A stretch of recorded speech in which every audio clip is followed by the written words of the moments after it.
saw how I got here, on my feet. And that's what this is all about.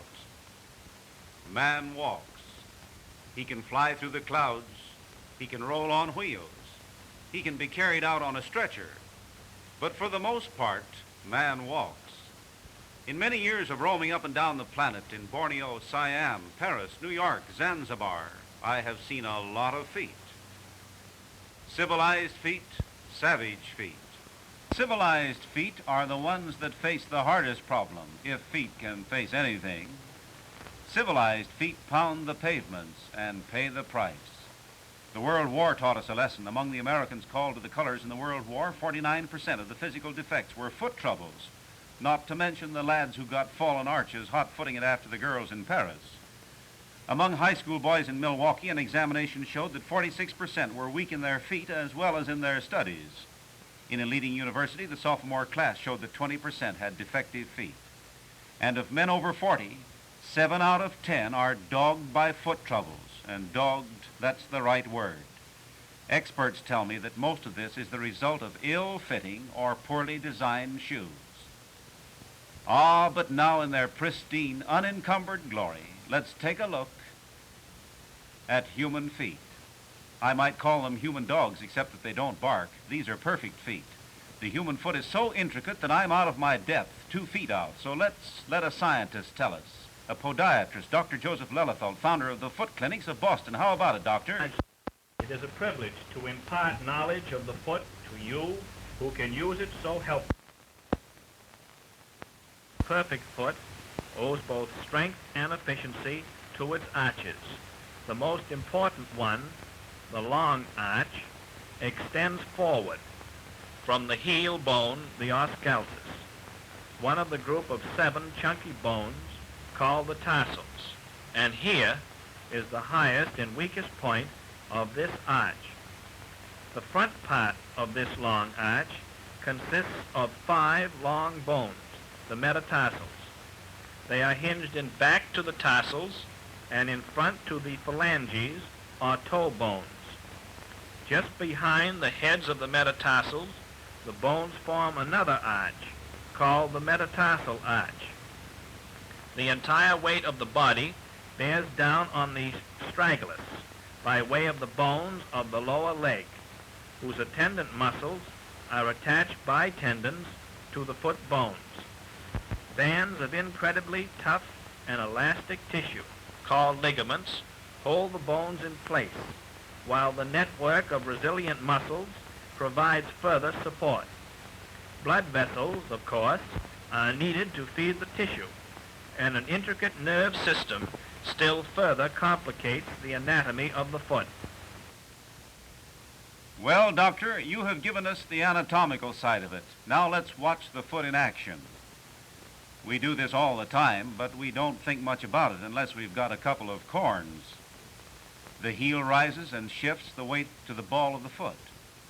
And our old friend, the big toe, is the fulcrum on which the coordinating muscles get their leverage to propel the body forward. The Indian Sitting Bull, when he wasn't sitting, walked on feet that had neither corns, bunions, fallen arches, nor shoes. Ah, but Sitting Bull walked on soft, foot-molding turf, whereas we pound the pavement. So modern man must be shod, not in the moccasin of the Indian, the sandals of the Arab, or the loop-the-loop shoes of the Afghan. Modern. To tell the story, each foot bears half the burden, 90 pounds apiece. That's when we are standing still. But modern man doesn't stand still. He's always going places, strolling down the avenue, pacing the floor with little Elmer at 2 a.m. and dodging the bill collector. Then each foot takes the entire weight. Each foot hits the hard surface, and the hard surface hits back. And the foot takes it on the chin or on the ball, or on the 4th metatarsal. Now see what happens when the weight of the body presses down on the bare foot. The weight is received on 3 bearing areas. On the heel, on the ball of the foot, and the outer border. This is the impression of a strong, normal foot. the kind we should have, the kind Chief Walkumfast had. Now see the imprint of a foot with stretched ligaments and weakened muscles. That's the telltale track of a weak foot. It's what the doctor calls a flattened longitudinal arch, and it makes feet tire easily. If such feet are not properly supported, they sure do hurt.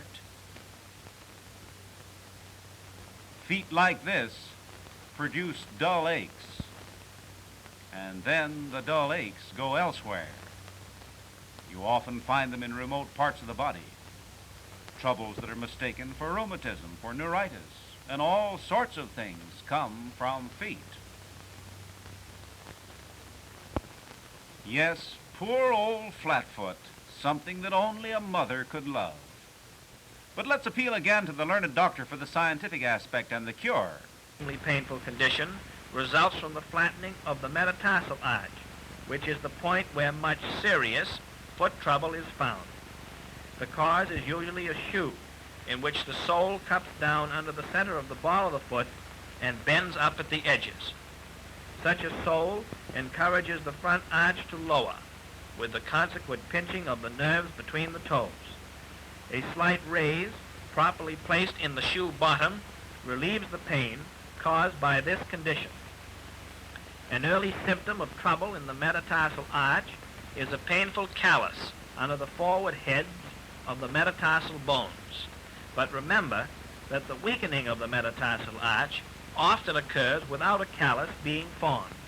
Faulty footwear can cause all these conditions and others, such as hammer toes and bunions, which may require surgical intervention. But even when neglected for a long time, much good can be accomplished by correctly fitted shoes. Foot authorities agree that factors in a scientifically designed shoe are, first, complete and adequate support for all weight-bearing areas, and second, room for the natural position of the foot when expanded body weight. And here is the answer, the cure.